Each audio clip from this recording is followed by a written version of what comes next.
If you've hit play on this and you've maybe got 2 weeks of summer left before it's right back to the classroom, I want you to picture this with me for just a second. You had a list of everything you wanted to get done this summer, and now you're looking at it and thinking, oh no.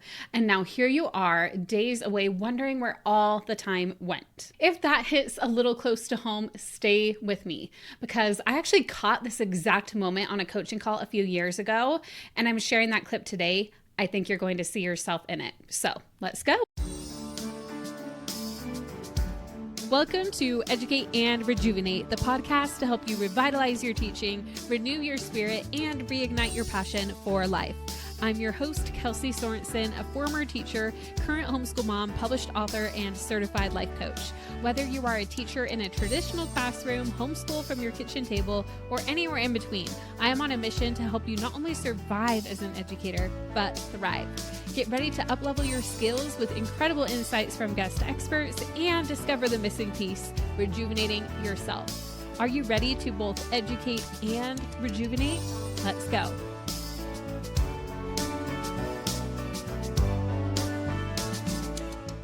Welcome back, my friend, to Educate and Rejuvenate, the podcast, or welcome here if it's your first time here. I am excited to be back here for the first time live in a while. I recorded a few episodes ahead of our big summer refresh, and this is the first time I've hit play on the podcast since that event ended a couple of weeks ago. And it's crazy to me that it was already a couple of weeks ago. It's the 15th today. The event was on the 30th and the 1st. And I just want to thank everybody who showed up. Over 8,000 teachers were registered for our summer refresh. We had such a great time. It was a professional development where we came together live on Zoom for 2 whole days and talked about what's real right now in teaching and the summer burnout, school year burnout, and then crash during the summer cycle, and what we're going to do to make sure that doesn't happen again. But if you weren't there, if you missed it, no worries, because I've got you covered here. I also have a new webinar I'm going to be teaching in a couple of weeks. So if you're here and like, oh no, I missed the summer refresh, don't worry. I'm always here. I'm always supporting you. And that starts with today's episode. And this clip is actually from that summer refresh event. I shared this coaching clip, and then I also kept some of what we were talking about around it to show that if you are relating to this, so are so many other teachers. And many of us have the same story that our teacher brain tells us on repeat. It'll get better when school's out, or once they have the structure of the school year again, or after the holidays, or once testing is over, or if I finally leave the classroom, it's going to get better. I told myself that, and then I had panic attacks even when I left. So here's the thing about summer specifically, though. If you only have a couple of weeks left right now, you probably hit play on this episode because the title of it resonated, and maybe you were at your local grocery store and shopping for groceries and you see the school supply aisle and you're like, oh my goodness, why is that here? So if you only have a couple weeks left, that it'll get better when school is out story doesn't have much runway left. So the real question becomes, what do you do with the 2 weeks that you actually still have? And what if the end of those 2 weeks didn't have to be such a crazy thing? So like I said, today's episode is a little different. I'm pulling it straight from our summer refresh from this year. It's a moment where we had over 1,000 teachers live in the room, like 1.2K. And right in the middle of our time together, I played this coaching clip I recorded with Tori and my fellow coach, Chrissy, sitting in. Tori showed up to that call with 2 weeks of summer left and a list of things that she hadn't gotten to, and this heavy, anxious feeling that she couldn't quite name yet, and actually hadn't really thought about yet, as you're going to hear in this episode, because so often we have the feelings and yet we're still just trying to push through and go, go, go. Now, before I played it for the room, I asked everyone in the room the same question I'm going to ask you now. Have you ever felt this, that summer is slipping away and you haven't done any of the things you told yourself you would? Teacher after teacher said yes. One of them said she came to the event looking for something uplifting and educating, and this was exactly that. So if you're nodding along right now, or you're literally sitting, maybe you're driving in your car listening to this episode and you're like, yeah, I only have 2 weeks left as you listen to this, or 1 week left, or I go back tomorrow, whatever it is, you're in good company, both with the Tori who you will hear in this clip and the teachers who were in that room with me and beyond. So let's get into it.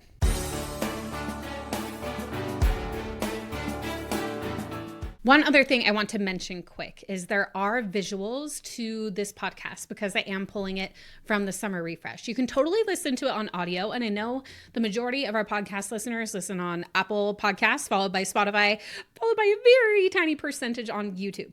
But we do have the video version on YouTube and also embedded in the Educate and Rejuvenate app, which is really becoming our go-to hub for our members. But also we have a lot of fun free stuff in there and notifications we send with little pick-me-ups throughout the week that you might just love. Those are free. So if you download the Educate and Rejuvenate app, you can find the video version of this podcast under the podcast section. It's free. And otherwise, you can still enjoy the audio for now. All right. So welcome, everybody. I am so excited for today's event. Now, this is not your average PD. This event is about finding your spark again. That's why it's called Educate and Rejuvenate. It's not just educate. Rejuvenate is just as much a part of it. And this is about you as a teacher and you as a whole person. And collectively, there's something magic about it's almost 900 of us and growing in a Zoom room together. The momentum that happens when this room is full of teachers who are like, yes, I want to educate and rejuvenate.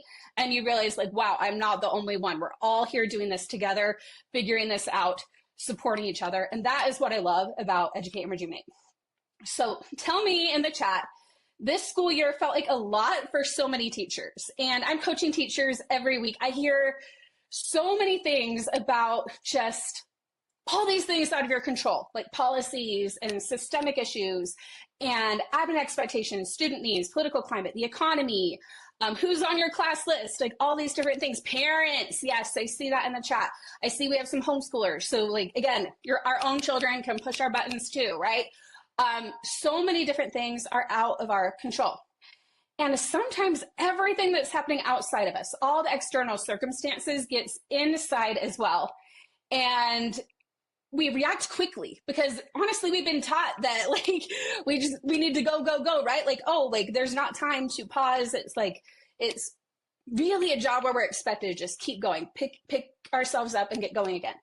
And you give everything you have until it stops even feeling like a choice and starts feeling like you're just doing what you have to survive the day. Has anybody felt that before? Let me know if you've ever felt that in the chat. I'm seeing some yeses. And I want you to know that you're not doing anything wrong. You're also not alone because see all those yeses popping up in the chat right now. But in my years of coaching teachers, I've noticed that most of us have beliefs and a nervous system doing exactly what we learn to do to keep us safe and to keep everyone around you happy, right? Because again, we're gonna get even deeper into that. But to be safe, it's like, oh yeah, I need to make sure that everyone around me, everyone is taken care of. And sometimes we forget ourselves in the process. And I call a lot of these patterns that our brain has developed our teacher brain. But some part of you is probably already wondering if there's another way because you're here today. You signed up for this event where everything on the page was about how do I actually break this burnout all school year crash during the summer cycle? Who wants to put a pattern interrupt into that cycle? Let me know. But be honest, which of these has your teacher brain convinced you of? Maybe it'll get better when school's out. And we're there right now, right? Or it'll get better when I have the structure of the school year again. I'll actually show you a video clip where there's a little bit of that there. It'll get better after the holidays, or it'll get better when testing is over, or it'll get better when I leave the classroom. I told myself that story. We tell ourselves all these stories, but then what actually happens, right? It'll get better when, but then the next thing happens. And there's this loop. And this loop can have little micro loops, like it can be a week where you push hard, feel overwhelmed, you crash and recover over the weekend, you say next week will be different, and it repeats. Those are the micro cycles. Then there's the macro cycle that I see of the school year, where you're pushing hard overall over the entire school year, you feel overwhelmed, you crash over the summer, you say next school year, this one is going to be different. But then the same thing, the same patterns happen again. Anybody seen that happen before? Yeah, I'm seeing some nodding of heads. I'm seeing some yes in the chat. And that is what this event is for. Instead of continuing the cycle and saying, say the yellow here, we have say this time will be different. We are instead pausing. We're having a pattern interrupt. These 2 days that we're spending together, it is a strategic pattern interrupt is what we're doing. We are actually looking at what is happening so it doesn't repeat all over again. And this is a quote that I really love. You may have heard it before. It's often attributed to Viktor Frankl. The actual source of the quote is unknown, but I love this quote. It is, between the stimulus and response, there is a space. In that space is our power to choose. In our response lies our growth and our freedom. And that is what we're doing today. We are creating a space between all the stimulus, all the things outside of us. And we're not just having our natural, like in fight or flight response. We are pausing and we're going to choose our response. So let's get back to the real reason that you're here. Maybe you felt stuck. A minute ago, we talked about that space between stimulus and response, that famous quote. And I want to show you what it actually looks like to find it with a real teacher live in real time. I have a video clip I'm going to share with you. And as you watch this video, I want you to see yourself in it and also watch for where she maybe has some aha moments, where she found that space between stimulus and response where maybe she hadn't before the conversation started. So this video clip is from a few years ago. It was actually very shortly after I got my coaching certification. So you'll see me, you will see Tori, who is being coached. You'll also see Chrissy on the screen, who is another coach and friend of mine who was on that call as well. So I'm going to share that video, make sure that you can hear the Tori, sound. what would you like coaching on? Do you all hear the sound there before I have it continue? Perfect. Oh no. Okay, Tori, there we what go. would you like coaching on today? Okay, well, this is silly. Maybe people can or can't relate. I don't even know. It's just, I want to be able to enjoy the rest of the summer. And I think I'm having a hard time doing that. There's about, for me, it's 2.5 weeks left until school starts. And I put like a lot of pressure on what I want to get done in the summer. And now all of a sudden, school's starting, and I think I'm also struggling just because I wanted to have fun in the summer, but I do struggle when there's not that structure of like, here's the routine and here's how it goes. Yeah. So that's hopefully, because I know so many people, like, they just live for the summers, but yeah. We've got some different thoughts and different directions we could go here. So our circumstance, we can tell, is summer. There are 2 weeks of summer left. Yes. We can all agree, everybody here, can we all agree on this? That we have 2 weeks of summer left for Tori here. Might be different for everyone else, but for her, that is when school starts again. Okay, and then we have thoughts about the summer. So what is the bigger problem for you? Is it that you want, because you mentioned a few things, like wanting to enjoy the summer, but also struggling with the lack of structure. Like, what is like the biggest problem with there being 2 weeks left? I think it's just unmet expectations, because at the beginning of summer, it's like, yes, I'm going to get all this done. And then it's gone almost. And how do I process that? Okay, so you think this summer, like 2 weeks left this summer, you're thinking it's gone, or you didn't get all these things done? Yes. Yeah. So I didn't get all the things done I wanted to, or the summer's gone. I think the bigger thing is the problem that the summer's gone, or that you didn't get the things done. The problem is definitely just not getting the things done. I'm kind of a person who sometimes bases like what I get done. I thrive off of that. Mm-hmm. Okay, so we have 2 weeks left of summer. I didn't get what I wanted to done. And you're thinking you don't have time in that 2 weeks. So like, right? Is that right? Yes. Yeah. Okay, and then how do you feel when you think that? I think anxious would be a good word. Let me think if I can see a better one. Chrissy's writing it down here. So it looks like that's what you're doing, right? Thank you, Chris. Good. We'll do that for each other. Yeah, I think anxious, maybe. Okay. And maybe a little disappointed. I think there's a little anxiety, but also a little disappointment. Anxious with a twinge of disappointment in there. Ooh, I like the word twinge. That was good. Yes. Okay, when you're feeling that way, what are you doing when you are feeling anxious with this little twinge of disappointment in there about not getting those things? It's hilarious. I'm laughing now because I think it's preventing me from actually enjoying the last 2 weeks. It's because I'm being disappointed about what I didn't do in the past couple months. And so I'm not taking advantage of the time right now. So, oh yeah. So you were like already jumping ahead a little bit. So you're not enjoying the last 2 weeks is one thing you said. You're not enjoying it, but also you said it's preventing you from getting those things done in these last 2 weeks, or? Yeah, it's like preventing stuff because instead of, I don't know, just focusing on what I want to do or doing the things that I want to enjoy, giving myself some leisure, instead of doing that, I'm getting anxious and disappointed, which, yeah. And what do you do when you're anxious and disappointed? Let's look at, like, if I were an outside observer and I'm just like watching Tori while she's feeling anxious. What are you doing? What I did today was I hopped on this call, but I think sometimes what I also do is I ruminate. I ruminate a lot. Oh yeah, so you're in your head. What are you ruminating about? It's just different things. When I say I'm a ruminator, just meaning that there's a lot of it's kind of like thought cascades. They're just all the thoughts coming, and they just circle. Mm-hmm. And so it kind of leads to inaction maybe because I just think. I'm a thinker, so everything that's going on is in your head. So if I were watching it as an outside observer, I wouldn't actually see you taking action.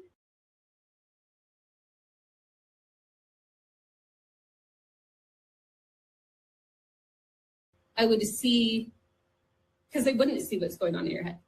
Yeah, you might just see me like doing the dishes or walking around or doing a workout, whatever I'm doing.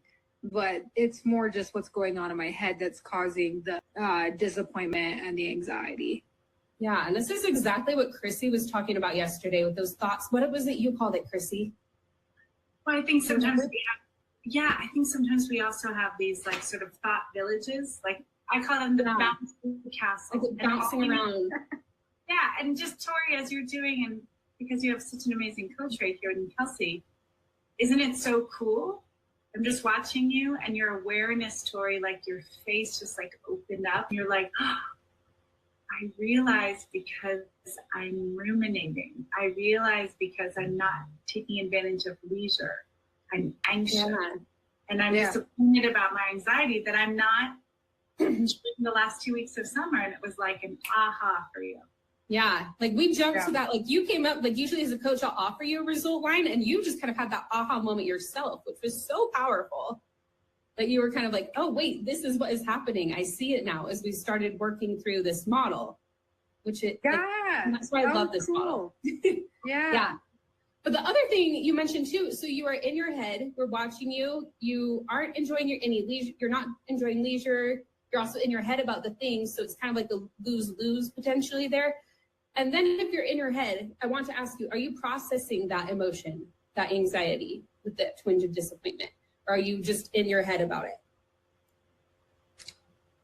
I would say I'm not processing it because even if you think of processing means it's leading somewhere. Like if you think about your computer processing, like it's moving towards a result, any kind of process. And I would say that it's not processing because it's literally just stuck in a loop, right? Yeah.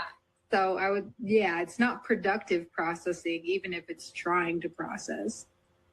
Yeah, because one thing I want to point out, when we're in our heads, and I do this all the time, when we're in our heads, it prevents us from getting into our body and processing strong emotions like anxiety or disappointment. And that is when we are resisting the emotions, we're pushing them away, which actually then makes us continue in those thought loops instead of just like, oh, okay, I'm feeling this. It's okay to feel this emotion. Let it pass through. Acknowledge like where it is in your body. Like, okay, anxious. What does that feel like? I'm feeling tight in my chest. I actually kind of feel it in the back of my shoulders and my neck a little bit, I think. But this is the first time I've actually stopped to consider that because before, I guess I wasn't even noticing the anxiety. I was only noticing that I was feeling some kind of stress, like there was something off, like I was feeling in a funk. I didn't even really know what that was. Yes, and you can see in the chat, like so many, like this is so relatable. Like this happens to like so many teachers who are talking about the same thing in the comments. But feeling in that funk when you're in your head, you're not getting in your body or processing it, that could help you to, like you said, process. I love your analogy of the computer. I'm like, Tori, you get up here. But when we're processing, we are kind of moving through it. And so this is just kind of noticing where you might be stuck if you're not, again, there's nothing has even gone wrong here. Because you could sit here in anxiety and frustration, you can resist it, you can, not get the things done you want, you can not enjoy your summer, and there's not like a problem with that per se at all. But it's just, what do you want in your life? Is that what you want right now? And if it's not, then this is where we can kind of start to look at. Yeah, and I think I want to change. I mean, I don't know exactly all about the model, but I think maybe there is some stuff in there that I could change, because I don't think it's productive or helpful to sit in anxiety for the rest of the 2 weeks. Like, I'd rather just enjoy it, I guess. So where would you go from there? Yeah, so I guess my thing for you would be like, if you want to enjoy your summer more, those are like the words you said, I would ask, like, what does it mean to enjoy your summer more? And you can answer that right now, or you can think on it. Yeah.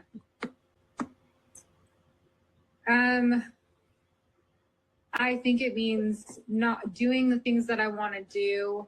And also, I think not being, I don't want to say impatient, but not focusing on the impending deadline. I think just kind of letting it be what it is. Okay. So you've got some clarity on that. So, okay, I don't want to have this impending deadline prevent me from enjoying my summer or whatever. So then you need to kind of think about, okay, how do I want to think about this? So I can, maybe not put all that pressure. You mentioned all this pressure you're putting on yourself. What is it you're doing to put on that pressure? And what can you let go of so you're not feeling that pressure? And what just came to me too is that pressure could possibly be coming from not sitting in those feelings, because resisting, that is pressure. Mm-hmm. So maybe it's even just taking some time to acknowledge those feelings, notice they're there, and then that might leave you some more space to think on what you just said, what it is you really do want. And when you process that and when you think on that, that will give you the space to be able to try on a new thought that'll work for you about this deadline, about your summer. I really like that because, oh, sorry, are you still going? No, I just said, how does that feel? So yeah. That's perfect, because I think even if I just sit here and think about it, what if I wouldn't have come on this call and then I just wasted 2 weeks being in that space? But I think even just acknowledging, hey, I'm in this space right now, maybe I noticed some people in the comments saying things about thought dumps or downloads and stuff, and maybe just doing that so I can process it instead of staying in a loop. And once I process it, being able to do some of those things that I enjoy for the last of the summer. Yes. I love that, Tori. That sounds like you have some great clarity and you are well on your way to figuring out what it is that you want for your summer and processing these emotions that are not a problem. They're your normal human emotions that are coming up. So thank you so much for being example of all this. I was going to say thank you both so much. I really appreciate your time on it.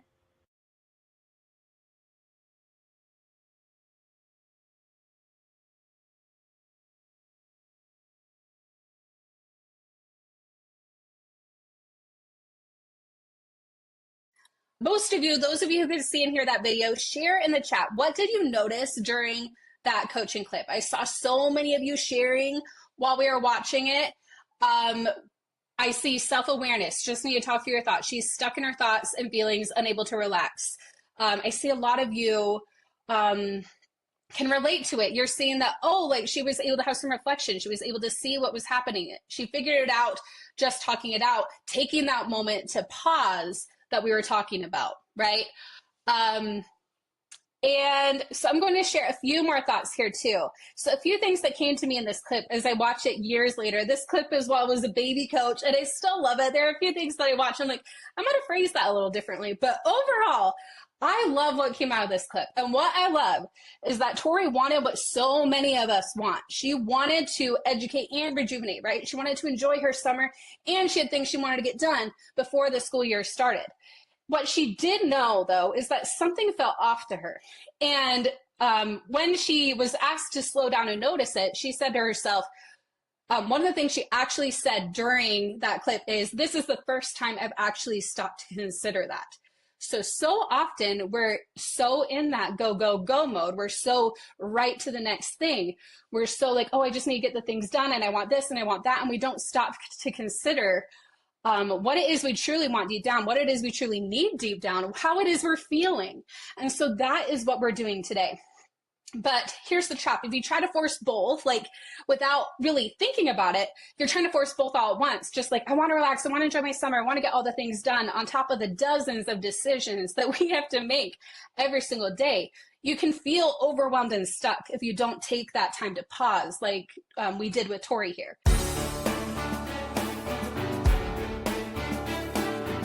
All right, back to post refresh. That clip has ended. And now I just want to talk about it for a second.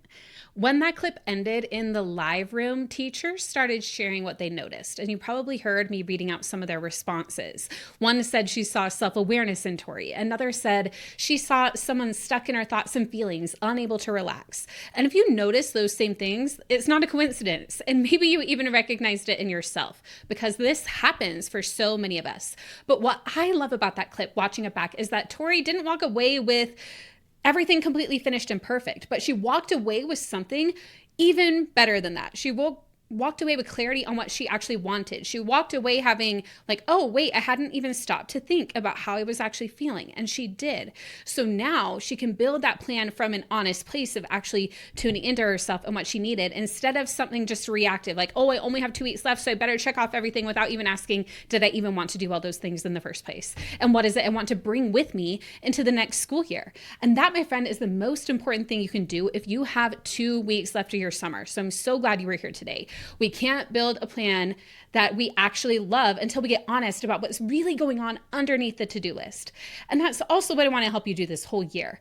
And that's why I'm putting together a free training called Quiet Your Teacher Brain. So if you loved the vibe of the live energy you heard in this clip from a few weeks ago, it's happening again at the end of July. So grab your spot at educateandrejuvenate.com/teacherbrain. Now, if you're listening to this right as the episode drops, I'm actually still getting a few things ready, so it might not be quite ready yet. But if you are listening beginning of next week and beyond, it should be there for you. Or if you're listening way after the end of July, we might do it again later. So either way, make sure you're here on the podcast. But if you are listening now between July 15th and end of July 2026, I would love to see you at that masterclass. It's going to be a great time. And also, we'll be continuing this on the podcast as well, because next week we are talking about the 4 types of decisions that we tend to make, and the one that I think is the most important for teachers. We talked about different decisions we can make ahead of time. So you can use that mental energy now when you're on the summer before the school year begins to make some key decisions of what you want to bring with you into the school year, where it's not while you're reactive and in that overwhelm, because your brain can be like, oh, wait, we already decided on that. So we're going to talk about that next week. You do not want to miss that episode. And here's also what I told the live room right after this clip. So I want to leave you with the same thing. It showed us the power that a pause can have to interrupt a pattern before it repeats. So again, next week, I'm sharing what came right after this coaching session, what I shared with everybody, my official session, the 4 types of decisions that teachers make. It'll pick up right where this left off. So come back for it next week. Thanks for spending this time with me, and I will see you next week on the podcast and hopefully at the Quiet Your Teacher Brain Masterclass too. Thank you for joining me on Educate and Rejuvenate the podcast today. If you love what you heard in this episode, be sure to hit subscribe so you don't miss the next one. And if you're hungry for even more, be sure to check out the book that I wrote. It's called Educate and Rejuvenate, a 3-step guide to revitalize your teaching, renew your spirit, and reignite your passion for life. It takes everything you learn here on the podcast and that I teach our members inside the Educate and Rejuvenate Club into a guidebook you can refer to again and again. One of our early readers said it was like clarity for her brain.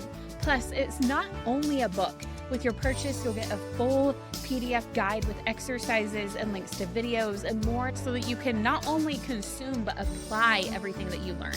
If you're ready to make Educate and Rejuvenate not just a podcast you passively listen to, but a lifestyle that you put into action, it's time to grab your copy on Amazon today. Or head to educateandrejuvenate.com/book to read the first chapter and the introduction today.